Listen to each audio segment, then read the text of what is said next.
Ndikupasani moni mzinambo yathu Yesu Kristu. Ine ndine Mbusa Samungwira.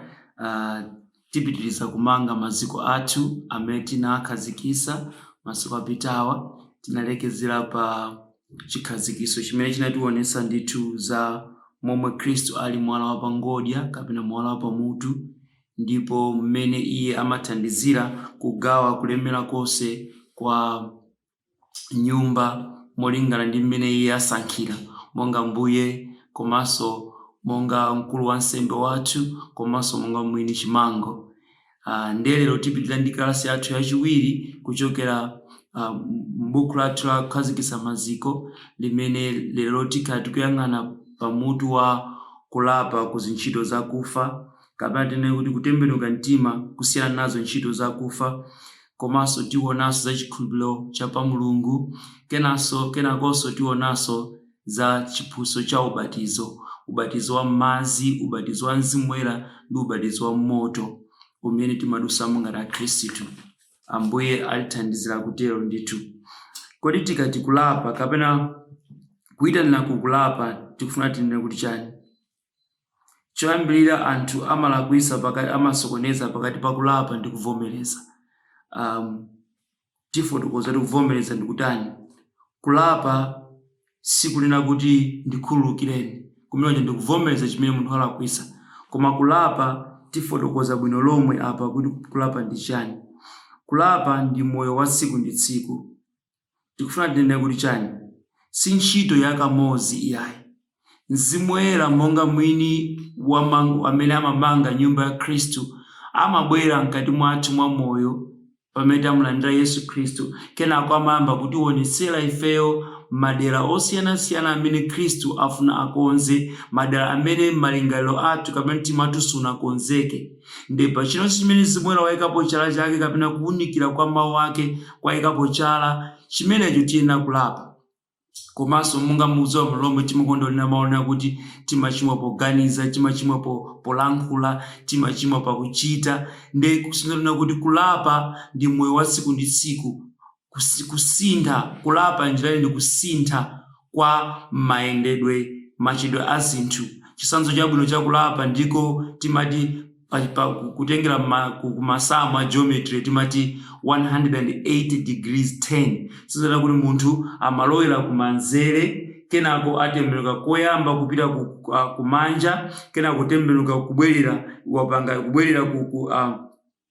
molunjika kumanja, kenako kuyamba kubwerera so mochoka kumanjako ndi kuti wapanga 180 degrees. Njira ina ndinayang'ana uku, kenako ndiyang'ane uku, kenako ndiyang'ane uku, kenako ndiyang'ane uku. Tikaphatikiza makona awiri amene wati wapanga 180 degrees. Njira ina kulapa sikunena kuti ndinalakwisa ndikhululukireni. Kulapa ndi kusiya, kusiya chimene umachitacho. Nchifukwa chimene kulapa ndi kwa tsiku ndi tsiku, ifunira kuti ntchitoyo siyophweka munthu ngosiya chikhalidwe. Imatengera ndithu Mzimu Woyera ndi mawu a Mulungu kuti abwere kukonza munthu. Ndi Mulungu akutiyitanira ife kukulapa. Monga pa Hebrew 6 verse 2 akunena kuti tingoyambira verse 1. Mwa ichi polekana nawo mawu achiyambidwe cha Khristu, tipitirire kutsata ukulu msinkhu osayikanso maziko akutembenuka mtima kusiyana nazo ntchito zakufa. Kulapa ndi kutembenuka mtima ndi kusiyana nazo ntchito zakufa. Kulapa tanthauzo lake ndiko kutembenuka mtima. Njira ina tifotokozera maka pa mawu achigiriki amene mati metanoia. Mulungu akuyitanira anthu kuti alape machimo awo. Mu chipangano chakale ndi chipangano chatsopano Mulungu akhala akuyitana amuna, akazi ndi ana kuti alape. Tikuona ichi pa Deuteronomy 4 verse 29 ndi 31 pamene mawu a Mulungu anena kuti funani Mulungu ndipo mutembenukire kwa iye. Pa Hosea 12 verse 6 akuti tembenukirani kwa Mulungu. Pa Mateyu 4 verse 17 Yesu adana anthu ake kuti alape. Naye Machitidwe 2 verse 38 ophunzirawo mosokozera ndi Petulo adayitananso anthu kuti alape. Ndi kulapa kumachokera ku liwu la Chigiriki limene timalitcha kuti metanoia, imene ndikunena kuti kusintha ndi kusinthika kumene kumachitika kwa mbozi ija kukhala gulugufe. Pali mbozi je makhala mukachika chimtengo chisakato ka mtengo choncho, pamene nthawi yapita imakungunula kusanduka gulugufe, kumeneko ndi kulapa. Njira ina kusinthika. Sono kulapa sikungopepesa. Kupepesa ndi gawo limodzi la kulapa, koma kulapa makamaka ndi kusinthika. Kusinthika. Kusintha kwa malingaliro anu kapena kusintha kwa mtima wanu. Kusintha malingaliro anu kuti akhale abwino. Njira ina kunyasidwa ndi machimo amene mmachita mbuyo. Kunyasidwa. Kulapa ndori munthu amatani amanyasidwa, amasiya, amati izi zoyipa sindifuna kuti ndikhaleso limodzi mu izi, moyo uwu sindikukondanso, ndikuyipisidwa nawo, ndikunyasidwa nawo chichewa chabwino. Ndi kulapa. Chivumbuluso 2 verse 5:16 komanso verse 21 komanso chivumbuluso 3 verse 10. Khristu mchivumbuluso chosiriza kwa mpingo wake anayitanira anthu kuti alape. Ndefunso tsopano ndakuti kodi ndingalape bwanji mpamene kuvomereza kuja kubwera tsopano? Kuvomereza. Number 1, kuvomereza. 1 Yohane 1 verse 9 akuti ngati tivomereza machimo athu, iye ndi wokhulupirika ndi wolungama kuti khululukira machimo athu ndi kutiyeresa kuzosalungama zathu zonse. Ngati tivomereza. Njira ina osadzimbayisa, osanena mozungulira, kungopita chindunji na kuti Ambuye Yesu zulo kapena lero ndinakwiya, kapena ndinamuchitira nkhanza uyo, kapena ndinachita chinyengo, kapena ndinanama, chonde ndikhululukireni choncho. Vomerezani pamaso pa Mulungu kuti mwachimwa. Lonjezo lake kwanu ndi lakuti adzakukhululukirani ndi kukuyeretsani ku tchimo ndi kuchosalungama china chilichonse. Chachiwiri, muyenera kuchoka kusiya moyo woyipa wonse. Ndibwerezenso, muyenera kuchoka ndi kusiya moyo woyipa wonse ndi kuchita zoyipa zonse. Kulapa ndiwo kusiya moyo woyipa wonse ndi kuchita zoyipa zonse. Ndikusenzana kuti pali machitidwe ndi pali moyo. Means makhalidwe ndi machitidwe. Nde mumakhalidwe fana ndena mana kuti ine sindimachita izi ndi izi, koma makhalidwe awo saonesera kuti ali monga Khristu. Nde kulapa ndiko kusiya moyo komanso machitidwe azoyipa. Machitidwe 3 verse 26 komanso Aroma 4 verse 7, Aheberi 8 verse 12 komanso Aheberi 10 verse 17 akuti muyenera kuleka kuphwanya malamulo a Mulungu. Njira ina chimene kutipangisa ifeyo kuti tisakonde kuchita zoyipa kapena kukhala moyo woyipa ndicho kufuna kusaphwanya malamulo a Mulungu, kusafuna kumkondweretsa Mulungu.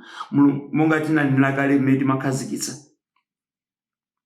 1 Yohane 3 verse 4 akuti yankhulani kwa Mzimu Woyera. So choyambirira kuti timavomereza, kena kuti maleka, kena kuti mayankhula kwa Mzimu Woyera. Mzimu Woyera tikumuwuza Mzimu Woyera apa sindikuchita bwino, apa ndikusausika, apa ndikulephera, apa chonde ndithandizeni. Ndi Mzimu Woyerayo mwakuthekera kwa ifoti iye anakuthekera kuti sintha, pakuti iye ndi amene anatilenga ifeyo ndi Mulungu. Mzimu Woyera amazo yochita. Mateyu 19 verse 13 akuti vomerezani machimo anu kwa Atate akumwamba. Njira ina lowani mchipinda, muuze na Ambuye ndikuvutika dera ili ndi ili, ndithandizeni ndigonjese ichi ndi ichi. Filemoni 14 akuti chikondi cha Mulungu ndiye chikulu kwa ife kotero kuti ali wokonzeka kukhululukira ndi kuyiwala. Anthu ambiri amanena kuti forgive and forget, khululuka ndi kuyiwala, khululuka ndi kuyiwala. Ndi Mulungu yekha amene amatha kukhululuka ndi kuyiwala. Ife anthu sitimatha kukhululuka ndi kuyiwala. Nchifukwa anthu ambiri nthawi zambiri amatha kupita mchalichi kunena kuti ine ndifuna ndivomereze ndinali wochita zoyipa izi ndi izi, kapena ndinali wosayenda bwino, ndinali wachisembwere kapena wadama. Anthu akangokuona kwamadusa pa njira zina kuti adama ajawo kapena ina anali afiti ajendawo. Koma mukapita mchipindo kamuza Mulungu nati Ambuye wadama uja ndine, wosalungama uja ndine, Mulungu zimathera muchipinda momo, kenako iyeyo amatani amazifafaniza ndi kuziwala. Ndipo mzimwera sakukumbusa niso chimene chito kuti mmalakwisa chindichi fore Mulungu wachifafaniza. 1 Yohane 1:7 akuti koma ngati tiyenda mukuunika monga iye ali mkuunika, tinacho chiyanjano wina ndi mnzake, ndipo mwazi wa Yesu Khristu mwana wake umatiyeresa ku uchimo wonse. Njira ina ngati tiyenda mukuunika, Yesu ndiye kuunika. Komanso ngati tiyenda muchiyanjano wina ndi mnzake, njira ina pamene tipita ku church, kumpingo, pamene tikasonkhana ndi anzathu, pamene tisonkhana ndi oyera mtima anzathu, mwazi umakhala ukuyenda lili ngati thupi. Pamene waswa chala kapena wabayika pachala kapena wazicheka pachala, thupi lonse limakhuzika. Kenako thupi lonse limatumiza mwazi kuti ukachilise. Nchifukwa magazi amakhala kupita kuchala kuja chifuna kuti thupi la pastor information lakuti sikuli bwino, kenako limatenti kakonze. Nchimozimozi mthupi la Khristu ngati mchechi. Pamene munthu walakwisa, anthu ambiri amasiya kupita ku church. Chifukwa ndikaonekera pambalambanda kuti ndine woyipa. Koma Mulungu anena kuti ndekwa bwino kuthawira kuti ukatetezedwe ndi oyera mtima anzako. Yesaya 55:7 Ambuye akuti lekani njira zanu zoyipa ndi zosalungama, ndipo iye azakhala ndi chifundo pa inu. Njira ina Mulungu ali wokonzeka kutichitira chifundo, koma tiyenera kusankha kufuna kuleka njira zathu zoyipa ndi zosalungama, ndipo iye azatikhululukira kwambiri. Yobu 42:1-2 akuti tchimo silingabisike pamaso pa Mulungu. Njira ina sikoyenera kubisala pamaso pa Mulungu, nchifukwa ketu izi zimakoma mchipinda kapena pakaphiri kapena pachire pena pake poti ulipo weka munati Ambuye wazifoko uja ndine tithandizeni. Miyambo 28:13 akuti tchimo lobisika lizabweretsa kugwa kwako ndi kuwonongeka. Koma Ambuye akuti ngati mutaya tchimo, Mulungu adzakupatsani chifundo chake ndipo muzapambana. Njira ina Miyambo akuchenjeza kuti sakali ndi tchimo la chinsisi. Musatisaope kumuuza Mulungu china chonse chinsisi chathu, chimene sitingauze okondedwa athu, chimene sitingauze makolo athu, chimene sitingauze abusa athuyo. Mulungu tisamubisire. Nthawi zina timakhala ndi mafoni kenako timatha kupanga delete, timatha kubisira anthu anzathu, koma sitingamubisire Mulungu. Amaona zonse kuti Ambuye apapa ndikubisira anzangawa, koma inu mumaona, thandizeni kugonjetsa ichi. Kenako pomaliza nkhani yakulapa kuti lapani ku ntchito zakufa. Ena amafunsa kuti ntchito zakufa nchani? China chilichonse chimene timachita opanda chikhulupiriro ni ntchito yakufa. Kaya ndikupasa, kaya ndikusamalira, kaya ndikudyesa anthu, ngati tichita opanda chikhulupiriro ni ntchito zakufa.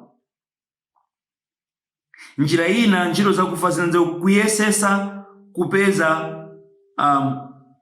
ubwino kapena kukondedwa ndi Mulungu kupyola muzi ntchito zabwino. Ndi angati amene amaganiza una kuti foni ndasala kwambiri, kapena ndapemphera kwambiri, kapena ndakwera mapiri kwambiri, kapena ndapanga ntchito iyi kwambiri, Mulungu sopano akondweresera nane. Mukuziwa bwino lomwe na kuti tonse tinalephera, tinapelera pa ulemerero wa Mulungu. Aroma 3:23. Ndi chipembedzo. Ntchito zakufa ndi chipembedzo. Of course anthu amaticha ife kuti ndife ope achipembedzo. koma ndikofunika kuti siyanise pakati pa chipembedzo mchizungu. Ifoti chipembedzo mchizungu ndi timati religion, pamene Christianity timati chikhristu. Nde ifeyo sa chipembedzo, ife ndi akhristu.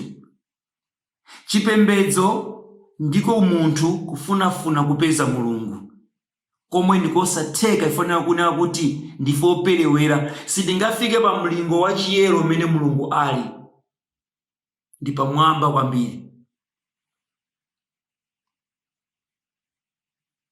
Pamene chikhristu ndi Mulungu kutsika pasi kwa ife kuzatifunafuna ife. Yesu akuti ndinaza kuzafunafuna chotayikacho. Aroma 5:8 akuti pakuti Mulungu anaonesa chikondi chake kwa ife kuti dakati chichimwire Khristu anatifera. Mwaona? Sindinali woyera, sindinali wolungama kuti Khristu andifere. Khristu anasankha kundifera kwa chikondi chake chozama. So tiyenera kulapa kuchoka kuzikonda komanso ku ntchito za mphamvu yathu. Njira ina kuzitamandira mukuthekera kwathu. Tiyenera kuleka kuyesa kukondweretsa Mulungu mwakufunafuna chisomo chake kudzera mu ntchito zabwino ndi kugwiritsa ntchito mphamvu zathu. Timali pa chizungu timati self effort. Kena kalikonse amene magwiritsa ntchito mphamvu yanu kuti mupeze ukoma wa Mulungu kapena chifundo cha Mulungu ni ntchito zakufa. Monga ndanena kale, ni mtanda wokha umene unamukondweretsa Mulungu, ni mtanda wokha wa Yesu Khristu umene umatiyenereza, kotero kuti ifeyo timufikira Mulungu kudzera mwa mtanda wa Yesu Khristu. Kena kalikonse amene timamuchitira Yesu Khristu ko ndi mwachikhulupiriro. Genesis 4:4-6 akuti Kaini anayesa kumukopa Mulungu kudzera mwa kuyesera kwake. 1 Samuel 15:22-24 Sauli anayesesa kumukopa Mulungu kudzera mwa kuthekera kwa iye yekha. Tiyenera kulapa kuchokera ku zinthu zomwe tikuganiza kuti ngati kumukondweretsa nazo Mulungu mwatokha.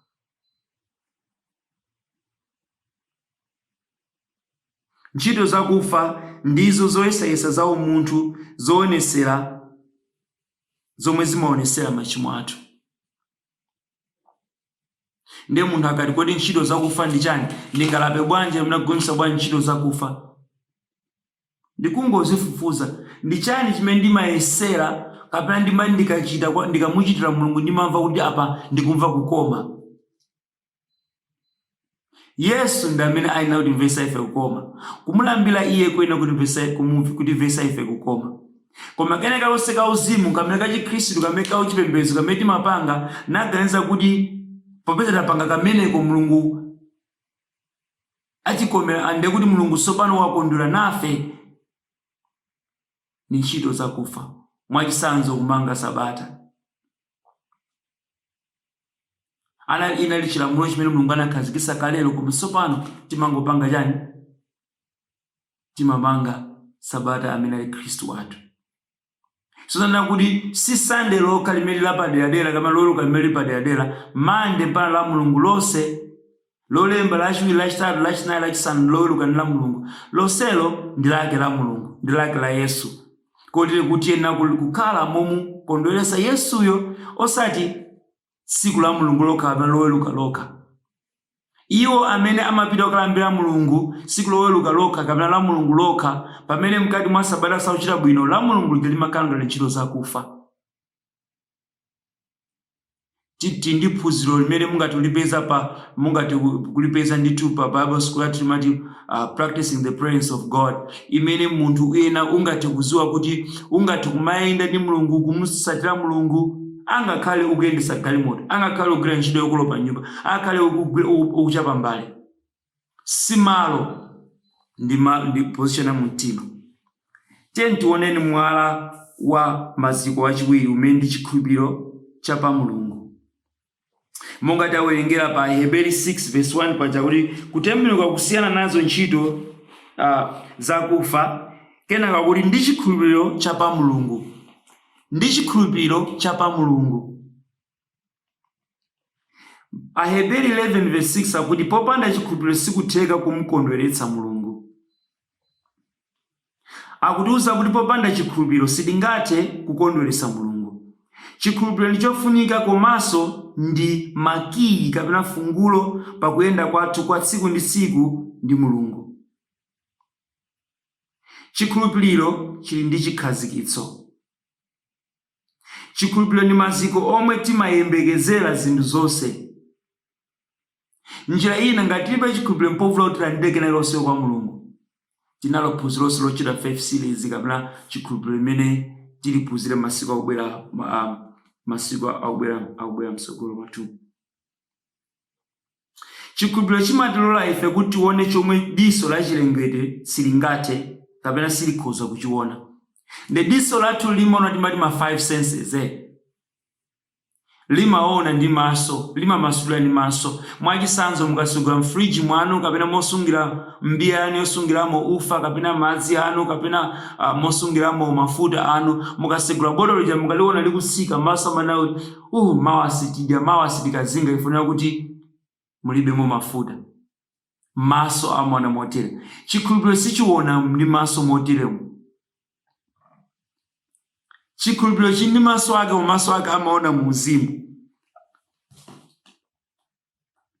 Chikhulupiriro chimagwira ntchito ndi zinthu za uzimu. Chimatiyanjanisa ife ndi zinthu zosaoneka. Njira ina pamene tikufuna chakudya kumwamba kapena chikhulupiriro chathu chikudziwa kuti Mulungu ndi wopatsa, koma muthupi chakudya palibepo.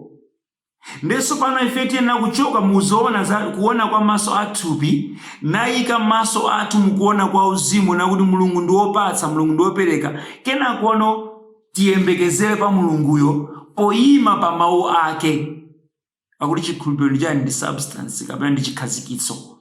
So chikhazikitso ndi chani? Ndi mawu ake. Ndi chani? Ndi umboni wa zazikulu zimene Mulungu anachita. Ndi ife tikamamatira kapena kugwiritsitsa zimene Mulungu anazichitazo kapena zimene walonjeza kapena zimene wanena mawu ake, tikakagwiritsitsa chikhulupiriro chikatitengera yankho lathu lija kwa Mulungu. Anthu ambiri amapanga claim, amati ndikupanga claim kuti galimoto ndi yanga. Of course chivomerezo chabwino, koma ngati ulibe chikhazikitso, ngati ulibe substance, ngati ulibe chikhulupiriro, ulibe mawu a Mulungu amene wagwira, amene avumbulutsidwa mkati mwako, galimoto ija sibwerayi.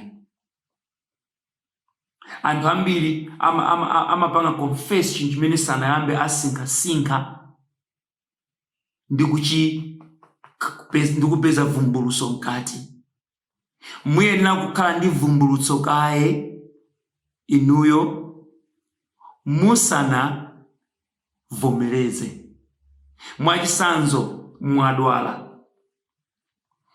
chikhulupiriro chikunena kuti mawu a Mulungu akuti ndi mikwingwirima ya Yesu Khristu ndinatani? Ndinachiritsidwa. Mawu utero. Mungati upita m'Bible na kuti ndi mikwingwirima ya Yesu Khristu ndinachiritsidwa kenako ndachira. Ayi, iyo timati knowledge nchiziwiso chabe chimene mwapeza mawu a Mulungu. Koma mwena kutenga Isaiah 53 uja nasinkha hapo nalingalira monga mmene imachitira ng'ombe. Ng'ombe imadya udzu mamawa kapena masana, kenako kapena mazulo, kenako usiku imabwezi imasanza chakudya icho choka m'mimba yoyamba ndi kuyamba kuchitafunaso. Ikachitafuna imachimeza kupita mimba yachiwiri, kenako imachilavulaso kubwezeresa mkamwa kuchitafuna chafuna kenako kuchimeza ku mimba yachitatu. Nde timati meditation, nde timati kusinkhasinkha, kulingalira. Nde verse ija Isaiah 53 noti ndi mikwingwirima yake ndinachiritsidwa. Ngati sunasinkhe ilibe mphamvu pa iweyo, pokapoka utayidya ngati mene kuidya, ngati mene imadyera ng'ombe ija mpakana uchigaye bwinobwino. Verse igawidwe bwinobwino mkati mwako mpaka na kuti ndachimva, ndachigwira. Chimene wachigwiracho nde vumbulutsolo itanira pa Yehova na kuti nthenda iwe imva, ndi mikwingwirima ya Yesu Khristu ndinachiritsidwa ndikudziwa. Chifukwa chani? Zimwera wavumbulutsa kwa ine. Munjira yanji mmene ndimapanga yani ndimasinkha. Sono chikhulupiriro chathu mwa Mulungu ndi mukuthekera kwake chimathandiza ife kuchoka mu zinthu zosatirazi. Miyambo ndi kukhulupirira mu zinthu zakale. Mulibeme moyo mu zinthu zakale. 1 Petro 1 verse 18 akufotokoza za miyambo. Ina ndi kukonda za thupi kapena kukonda chuma, kukonda za thupi kapena kukonda chuma. Miyambo 11 verse 28 nakuti chimenecho ndiye kukhulupirira mu zinthu zilibe tsogolo. Kenako ena amakhulupirira muchani mu makopedwe amphamvu yawo kapena mu udindo wawo. Timati chikhulupirira mu udindo monga Masalimo 146 verse 3 kunena. Ena amakhulupirira mu chipembedzo monga tanena kale kukulapa kuntchito zakufa paja monga Afarisi anamukana pana kupha Yesu Khristu amakhulupirira kwambiri mu ntchito zakufa, amasala kawiri, samathyola malamulo a Mulungu, koma analephera kumuzindikira Khristu adabadwa pakati pawo chifukwa chani? Chipembedzo. Ena amakhulupirira mu zosangalatsa za umunthu, pachizungu amati chani? Rationalism. Humanism. Kukhulupirira mwa umunthu. Odala amene Yehova ali m'busa akhulupirira Yehova ali m'busa wawe. Ena amakhulupirira mu nzeru imene timati rationalism. Kukhulupirira mukuganiza kwa munthu wake, nzeru za munthu, ngati philosophy monga amene achitira mkulu uja ananamiza dziko lonse kuti ndikumbukira tili standard 1 2 kupita standard 3 akuti physical features are things created by God. Zonse za dziko lapansi zinalengedwa ndi Mulungu. Kila unapita standard 6 anabweresa Newton ndi anzakewa aina Big Bang aonera kuti iyayi ndi zinthu zimene zinalengedwa by nature. Maona nzeru za umunthu akuti panga ni prove kuti Mulungu analenga bwanji dziko lapansi. Monga pange prove bwanji mmene mwana amakulira mimba umayi wake. Tonse pano usiku timapita kugona ndani angafotokoze mmene mwana amakulira. Makolo sazuka usiku kukoka fupa kapena miyendo nakuti mwendo talika, dzanja talika. Talika msinkhu. Kwa mukupita kwa masiku mapeza kuti munthu akukula. Chifukwa chani? Mphamvu ya Mulungu kupyola mujani mu DNA imene anayika mwa munthu.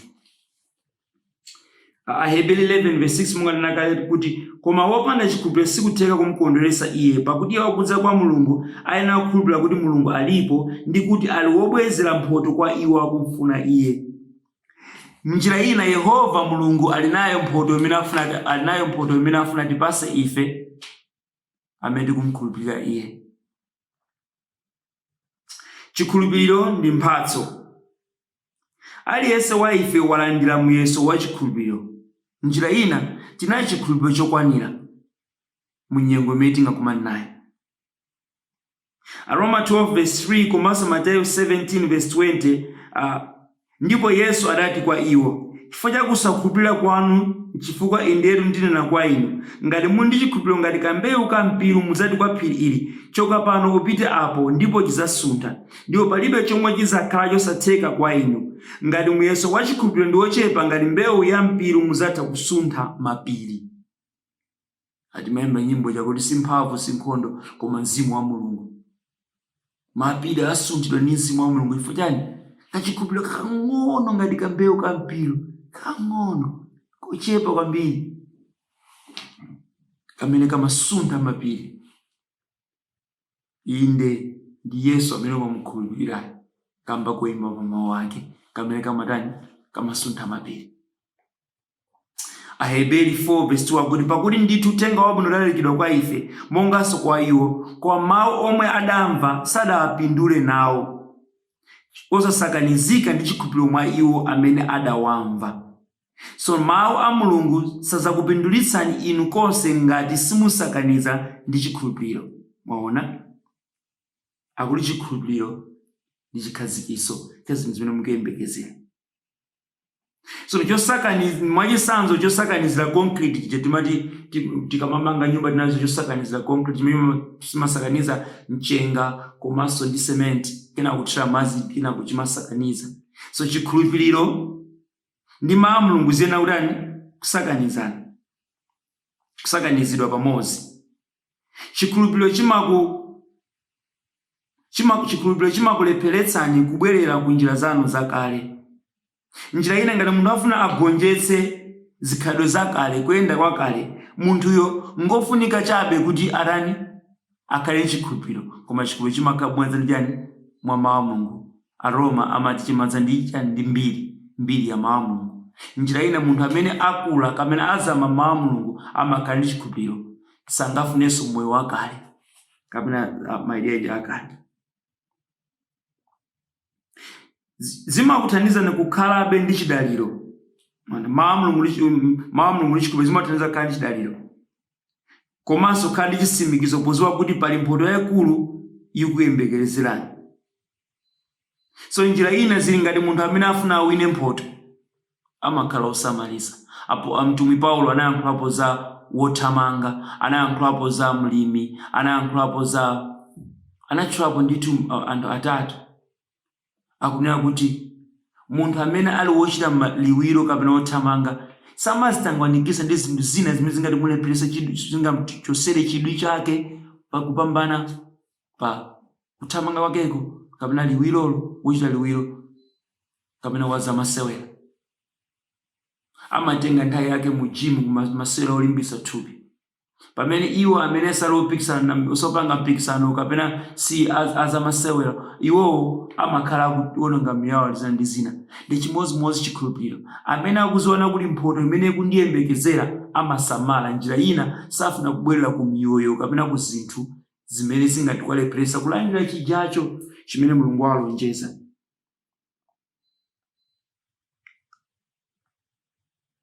Tupitiriza kuwerenga Aheberi 10:35 mpaka 39. Akuti pakuti pasala kanthawi pang'ono iye amene akudza adzadza ndipo sadzachedwa. 38. Tsopano olungama adzakhala ndi moyo mwachikhulupiriro. Koma ngati wina abwerera, moyo wanga sukondwera naye. Koma ife sitili iwo akubwerera ku chiwonongeko, koma tili a iwo amene akhulupirira kupulumutsidwa kwa moyo. Mwaona tsopano Bible imene imedwera njira ina amene amafuna kuwerenga Aheberi 11 sangamvetsetsa Aheberi 11 pokapoka awerenga Aheberi 10. Amene atimasulira Bible ndi kuligawa ndi anthu amene Mulungu anadalitsa kuti atithandize motere. Koma ngati mufuna kumvetsa Bible ndi bwino nthawi zambiri kumawerenga chapter chili pambuyocho kapena chapter chili pasogolo pake kuti mumvetsetse nkhaniyo, timati context. Sono chikhulupiriro chimayenda ndi kuleza mtima. Pamene timanena za machiritso, pamene mwakhulupirira Mulungu kuti mufuna kuchiritseni, kena kumagwira mawu a Mulungu, kena kumasinkhasinkha, kena kuvumbulutso labwera mu mtima mwanu, kena mwachikhulupirira icho, chimene muyenera kuchita tsopano ndi kutani? Kuleza mtima, kuyembekezera pa Yehova. Pakuti ndiyelekeza azayesa kuchoseni pamalo otani? Oyembekezerawo. Inu yembekezerani pa Yehova. Mulungu ndiye gwero la chikhulupiriro changa. Chikhulupiriro chosakanizidwa ndi mawu a Mulungu chimakubweretserani kukula kwanu moyo wauzimu. Inu ndinu olandira mphatso ya chikhulupiriro.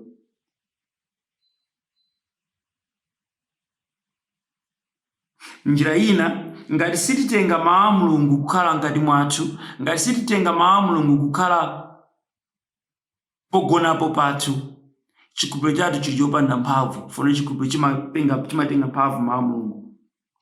Ifeyo ndamene ndalandira mphatso ya chikhulupiriro kwa Mulungu. Ndefunso lakuti n'chifukwa chani timasoweka chikhulupiriro?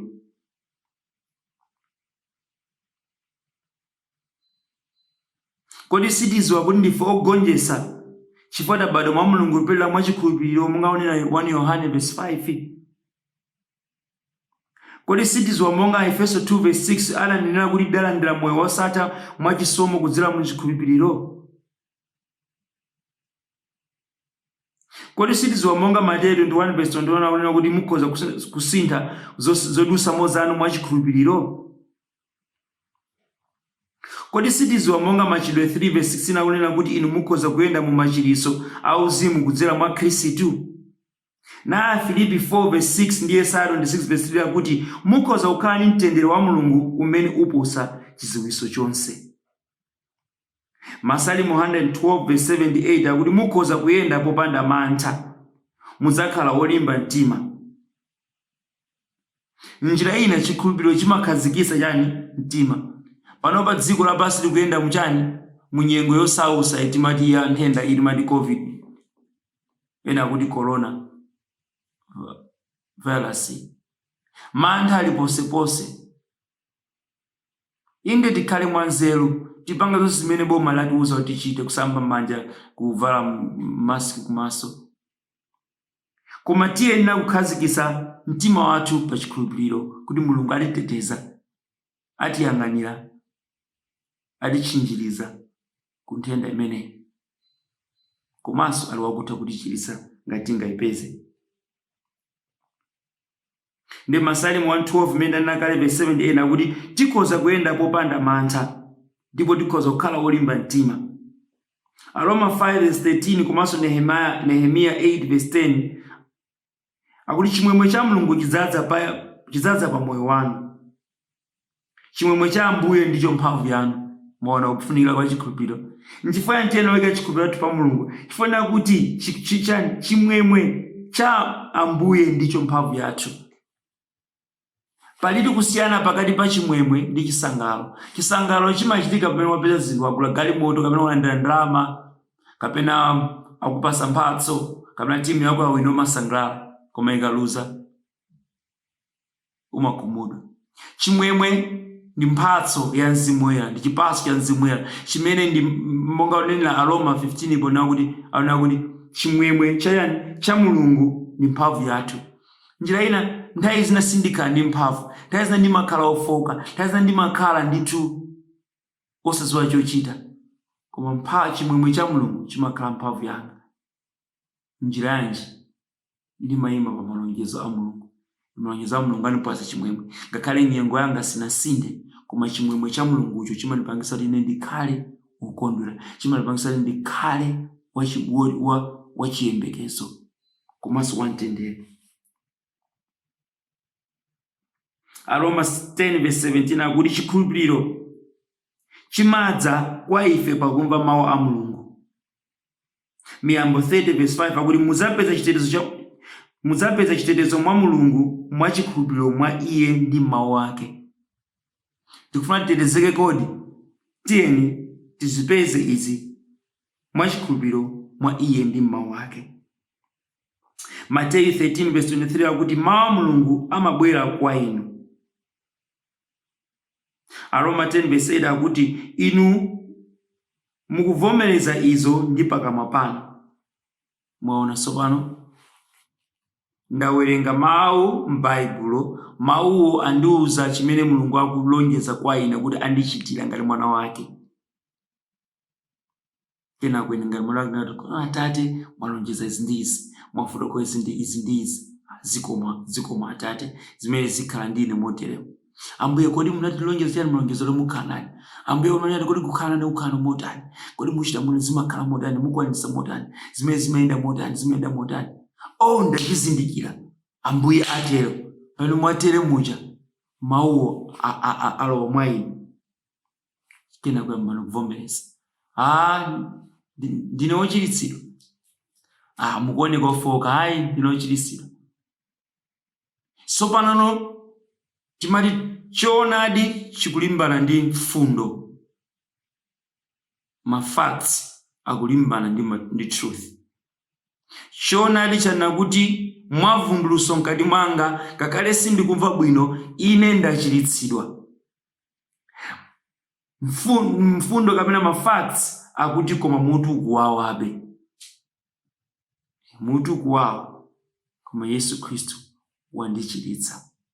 Kotero kuti ndima pa chimene Yesu wanenacho ndi kuyembekezera pa Iye. Ndipo Iye popeza sanama akwaniritsa chimene Iye wandilonjeza. Inu mumamva kena kumusingasinga mumamvetsetsa chikhulupiriro mkati mwanu, mumtima mwanu chimakwera. So timva mawu a Mulungu powerenga mawu a Mulunguwo, tisingasinga kena kuti amvetsetsa mawu a Mulunguwo, chikhulupiriro mwa ife chimakula. Pali mawu atatu amene timakona kugwiritsa ntchito timati knowledge, wisdom ndi understanding. Chidziwitso, nzeru ndi kumvetsetsa kapena kuzindikira. Chimene uchiziwa si chakoyi chili m'malingaliro. Koma ngati utenga nthawi kusingasinga pa chimene ukuchidziwacho, umapeza nzeru, umadziwa kuchita. Wisdom ndi kudziwa kuchita ndi nzeru. Chimene wachidziwacho kukwanisa kuchichita, kuchipanga apply kapena kuchigwiritsa ntchito moyo wako, ndiyo nzeru. Koma nzeruyo ikakhazikika moyo wako, munthu kumakhala iwe kumakhala mu nzeruyo, amati munthu uyo ali ndi kutani kumvetsetsa, munthu yongozindikira. Funa kunena kuti chidziwitso chichi chasanduka nzeru ndipo nzeru yakhazikika. The Bible nena kuti mwa nzeru nyumba imamangidwa, koma mwachi kumzindikira kapena kumvetsetsa nyumba imakhazikika. Kusinkhasinkha, kulingalira pa mawu a Mulungu kumatikhazikitsa ife. Ndipo tikakhazika mu chinthu palibe namondwe amene angatigwereze. Ili ndi gawo lachiwiri kapena kalaso yathu yachiwiri ya maziko. Sitikwanisa kupita ku ubatizo. Kani pompo sabata mawa tiona kuti ubatizo ukuti chani masiku ali nkudzawa. Tiona za ubatizo wa madzi, ubatizo wa Mzimu Woyera, komanso ubatizo wa moto. Nchifukwa timadusa zimene timadusa monse. Kodi kumwaza timati sprinkling ndi kubatiza, kodi kubatiza ndi kutani? Kani pomwepo ambaye unaliseni. Siko.